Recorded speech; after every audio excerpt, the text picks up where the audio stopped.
cadeymo kale oo cusub ayuu helay janaalkina YouTube-ka ee xanta fanka. Ilhaan waxay soo bandhigtay cadeymo ah asaga ayaa kaligiisa nuskeyn nikaaxay waa tan cadeynta iyo shahaadada ayay tiri. Wuxuu janaalkina helay macluumaadyo dukumeentiyo la xiriira habka u dhacay nikaaxa Ilhaan iyo teammate ninkeeda cusub hadda ay goorsatay kaasoo ay ku aqal galeen 3 Maarso bishan ka soo gudbinay dalkaas Mareykanka. Xanta fanka waa janaal YouTube oo taagan soo bandhigida xaqiiqooyinka.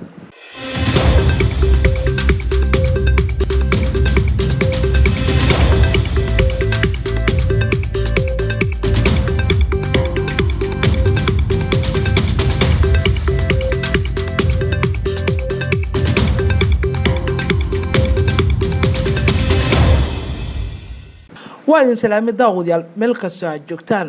maanta Arbacada muuqaalkeena waxaan ku eegi doonaa dukumeentiyo xogo gaar ah oo ku saabsan cadeymaha ah qaabka isku guursadeen Ilhaan iyo teammate ma dhaba in Ilhaan iyo ninkan ay waa Ilhaan iyo waliba teammate ay isku guursadeen qaab bilaa nikaax la'aan sidee nikaaxaas u dhacay yaa kamid ah dadka goobtaasi ku sugnaa ma yahay nikaax qaab sida sharciga islaamka uu qabo uu ku dhacay mise waa mid habka isku guursadaan dadkan diinta islaamka qabin ee reer Mareykan ama waliba kuwa kale diimaha gaarka haysta. Dhammaan warbixinadan iyo kuwa kale ayaa saaxiibadan ku eegi doonaa muuqaalkeena maanta ee channelkan YouTube-ka ee xanta fanka aad ku daawo doontaan. hadduu ilaa raali ka noqdo daawade waxaan ku xasuusinayaa halkan waa channelkan YouTube-ka xanta fanka saaxiib la fanaaniinta iyo waliba warbixinada gaarka aan ku soo bandhigno waa channel YouTube oo dhawaan una hawada aan soo gelinay subscribe inoo gambaleelkaasna taabo wuxuu ka saacidayaa helitaanka macluumaadka warbixinada iyo waliba sheekooyinka halkan aan ku baahino. waxaan gudageli doonaa hordhaca muuqaalka iyo waliba warbixintii aad daawateen faafahintiisa ayaan dul istaagi doonaa. Ilhaan Cumar iyo waliba ninka qabay ee hadda ismehersadeen ee teammate kaasoo meerkoodu ka dhacay wadanka Mareykanka gaar ahaan Washington DC 3 Maarso bishii hore aan kasoo gudbnay. Channelkeena xanta fanka ayaa helay dukumeentiyo iyo waliba warbixino ku saabsan habka u dhacay meherkaasi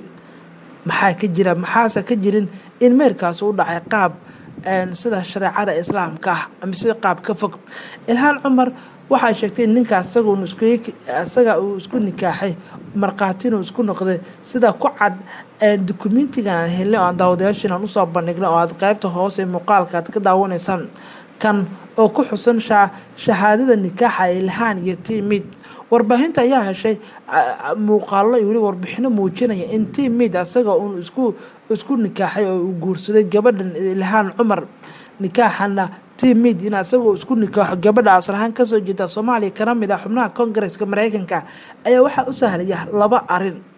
waxay kala yihiin midda koobaad sharciga ka degsan wadankaasi Mareykanka ayaa waxa uu dhigayaa in haddii qofka reer Mareykan ay guursanay hadduu tago maxkamadda sare ee wadankaasi Mareykanka oo dhanka meherka qaabilsan haddii ay siiso kartib shahaado cadeynaysa guurkiisa una la wadaago dukumeentiyada guurka tusaale dukumeentiyada waxaa kamid ah gabadha magaceeda da'deeda halka ay ku dhalatay inta ay jirto iyo waxa ay ku heshiiyeen dhammaanba dukumeentiyadaasi maxkamadda ay ku soo saarto kadibna la soo siinaya ninka wax guursanaya taasoo ka dhigan in asaga qudhiisa isku meherinayo gabadha markaas uu guursanayo waana dhaqan ka fog shareecada islaamka. teammate waxaa la sheegay inuu sameeyay dhaqankaasi uu tagay maxkamadda sare Mareykanka kadibna uu soo qaatay certificate ama shahaadada waa certificate ama shahaadada cadeynaysa in uu guursaday Ilhaan Cumar. shahaadadaas ayaa waxaa lagu soo qoray dhammaanba wixii dukumeentiyo ay ku saabsan Ilhaan iyo teammate iyo qaabka isku fahmeen iyo sida markale ay ku guursanayaan. nikaaxan ayaana ka dhacay magaalada Washington DC hoteelka ugu qaalisan halkaasi ku yaala 3 Maarso ee sanadkan. Mareykanka sharciyan waxaa ka jira in qofka asaga caruuska isku guursan karo sida sharciga Mareykanka ama dastuurka dalkaas oo dhigayo. Mareykanka halkaasi sharci ayaa ah kan ugu muhiimsan ee dadku ay yihiin kuwa ay ka wada midaysan marka loo eego in qofka asaga oo caruus ah misana arooskiisa oo garsooro ka noqon karo taas oo u muuqata wax uu sameeyay hadda ninka Ilhaan Cumar ee guursaday teammate oo asaga oo caruus ah isla markaana arooskiisana asaga waa toro ka ahaa ama gabadha Soomaaliya isku meheriyay. shahaadadan ayaa waxa ka muuqata in teammate Ilhaan Cumar ay ismehersadeen Arbacadii la soo dhaafay Arbacadii maalinimada Arbacada ahayd 11 bishii Maarso sida shahaadada ama dukumentiga aan helnay ku xusan laakiin xogtan waxa ay soo baxday 3 March laakiin waxaa hadda dukumentiga lagu xaqiijiyay in meherkooda uu ka dhacay Washington arbacadii la soo dhaafay 11 bishii Maarso xafladan ayaana ka dhacday magaalada la yiraahdo John Malls oo magaalo yar oo loo dalxiiso Washington ku taala waxaana ka qayb galay madax qaarkood ka socda xisbiga ilaahan ay ka jirta jamhuuriga iyo xildhibaanada Congress-ka oo ina goobjoog ka ahaa filcilin badan ayaa ka dhalatay habka u dhacay nikaaxan oo ay badi culimadu ay gabadhan asal ahaan Soomaaliya ka soo jeeda ay ku diideen sida ku cad warqadda Tim Mead waxa uu haystaa shatiga fulinta nikaaxa magaalada Washington DC ayuuna ka dhacay taas oo u sahashay in iskiisa isku nikaaxo gabadhan asal ahaan Soomaaliya ka soo jeeda inay fuliyaan arooska ama aroosada waxaana Mareykanka inta badan lagu yaqaanaa waxaana dhaqanka noocan Mareykanka loo yaqaan in arooska ama caruuska isku meeriyo gabadhiisa ama qofka aroosaya aroosada ah waxa la isku yaqaanaa midowga shakhsiga ah ama nolosha shakhsiga ay isku midoobayaan balse waa wax naadir ku ah marka loo eego inta badan adduunyada inay ka dhacaan waa dhaqan u gaar ah dadka reer Mareykan sidoo kale waa dhaqan ka fog diinta islaamka aan wax shaqo ah ku lahayn marka loo eego dhaqankan midowga shakhsiga ah ee Mareykanku yiraahdaan ninka arooska asaga uu isku meerinayo gabadha kana shati ama cadeymo wax u dhigmo ka soo qaadanay maxkamadda sare ee dalkaasi arintan ayaa imaanaysa iyadoo afayeen u hadlay Ilhaan Cumar uu xaqiijiyay in Tim Mead uu qaatay diinta islaamka ka hor inta uusan la qaban xafladda nikaaxa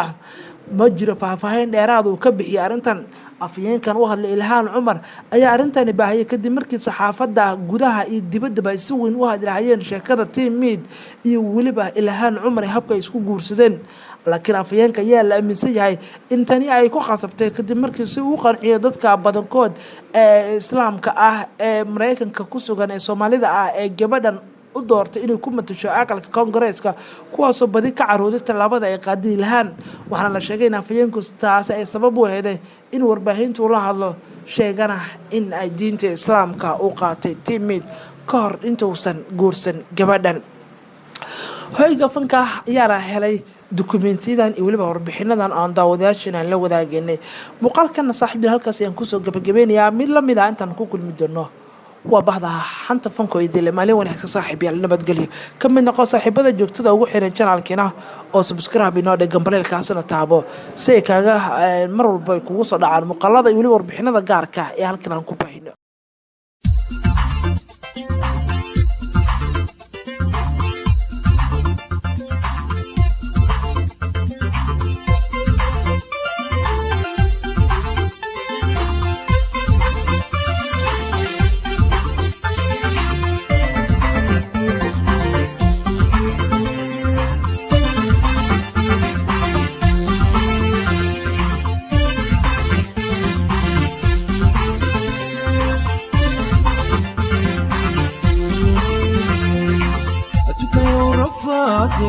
ربنا شيطاني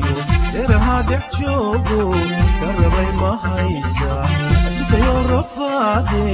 ربنا شيطاني لرها دحجوبو كربي ما هيسا وكستيو وبدا يورنتي وكستيو وبدا يورنتي أتوك يا رفادي ربنا شيطاني لرها دحجوبو تربي ما هيسا أتوك يا رفادي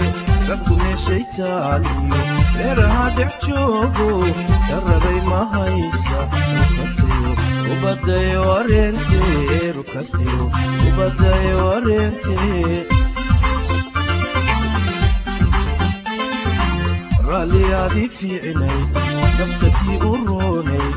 ويونا كالري عقبان الراجا عقبان الراجا رالي هذه في عيني نفتتي أروني ويونا كالري عقبان الراجا عقبان الراجا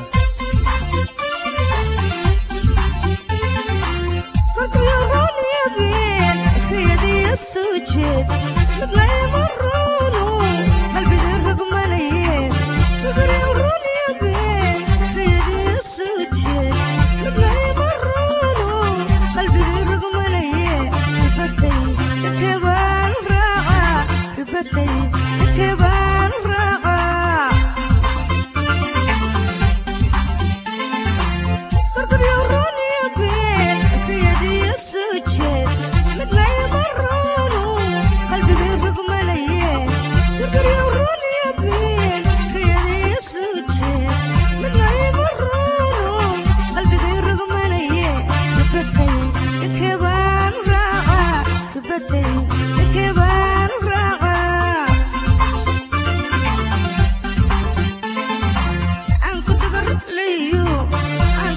رفادو بقين نقلي كان ربي مخيسا كان ربي مخيسا